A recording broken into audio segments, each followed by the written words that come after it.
There you go. So the Oops. next, did you see it? It's right there. Uh, so or you could just hit Control F and then search. Yeah, that Con- is true. mm-hmm. There we go, right there. Okay, Okay.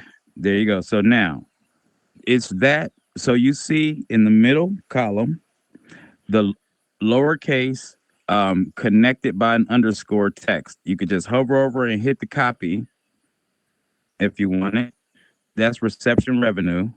Oh, All venue. right, Oh, no, reception no, no. I'm venue. sorry. I have reception venue contact. I need this one. Right. Reception Okay. venue phone number. That's the one I need. That's the next one. So you can copy that, and then you can just tab over to the next one, and then where it says select meta key, first select meta key, and then you can Controller. yeah you Oh, no, I can't no do it that no way. yeah, you're gonna have to look through here, and Okay. but you can also, if you scroll up to the top, you can type it in. Right So here, if you select the meta key. no scroll all the way down. Let me see. Maybe they don't let you type it in. Add custom meta key. There it is. Yeah, Okay. and then you can just type it. Just paste it in. Excuse me.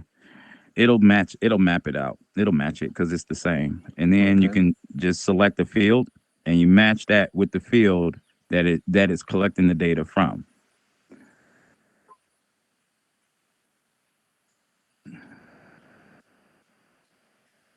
Actually, on second thought, you are right on this one. I didn't finish this before. I Mm, do remember that now okay. because that was the next step I was going to have to do because I was like, man, it's going Yeah, to take you me a got. minute to do all of these. It is good. Yeah, you gotta.